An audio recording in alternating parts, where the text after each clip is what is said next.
Assalamualaikum warahmatullahi wabarakatuh. Perkenalkan, nama saya Putri Febriana dari Universitas Islam Sultan Taha Saifuddin Jambi, Prodi Pendidikan Guru Madrasah Ibtidaiyah, Fakultas Tarbiyah dan Keguruan.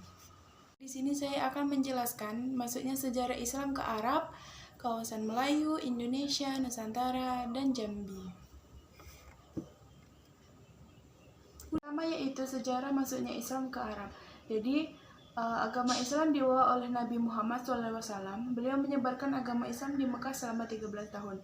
Lalu beliau hijrah ke Madinah dan di sana beliau berdakwah selama 10 tahun.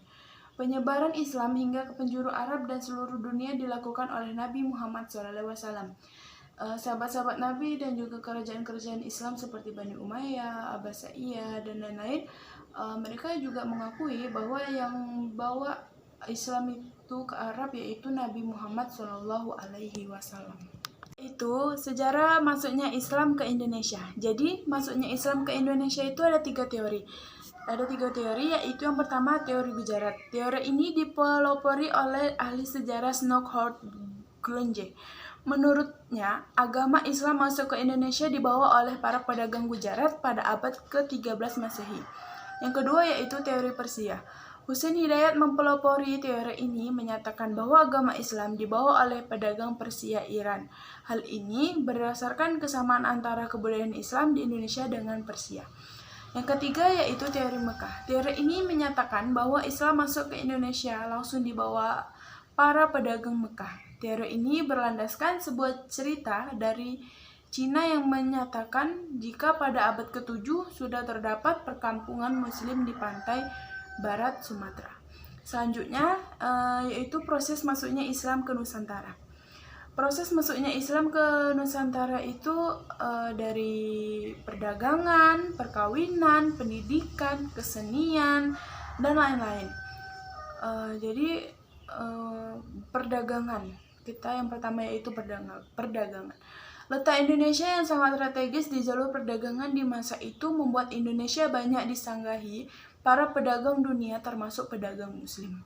Banyak dari mereka yang akhirnya tinggal dan membangun perkampungan Muslim. Tak jarang mereka juga sering mendatangkan para ulama dari negeri asal mereka untuk berdakwah. Hal ini yang diduga memiliki peran penting dalam penyebaran ajaran Islam di Nusantara.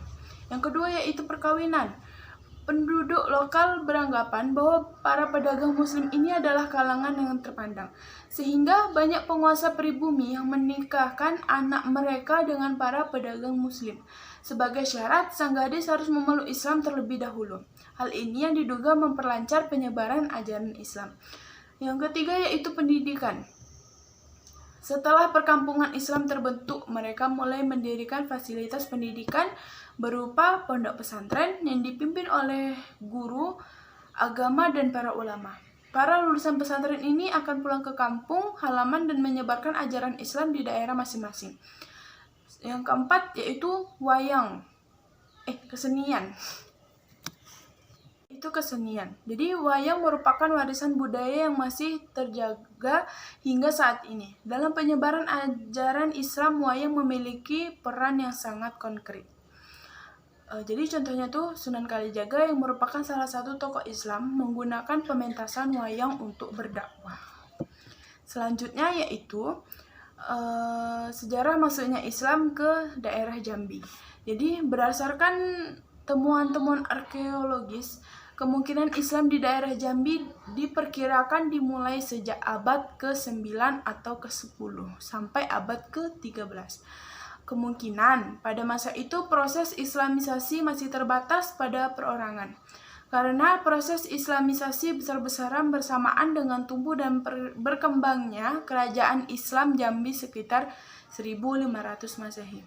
Di bawah pemerintahan orang Kayo yang juga meluaskan bangsa 12 dari bangsa 9, anak dari Datuk Paduka Berhala, konon menurut Undang-Undang Jambi, Datuk Paduka Berhala adalah orang dari Turki yang terdampar di Pulau Berhala yang kemudian dikenal dengan sebutan Ahmad Salim. Beliau menikah dengan putra Salaro Pinang Masa yang sudah Muslim, turunan Raja-Raja Pagaruyung yang kemudian melahirkan Kayu Hitam.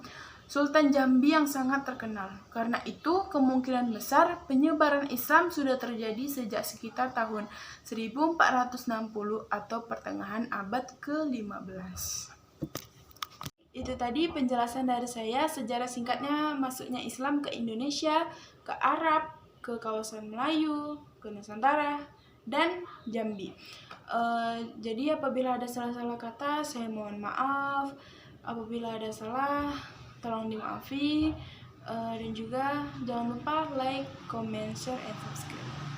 Terima kasih. Wassalamualaikum warahmatullahi wabarakatuh.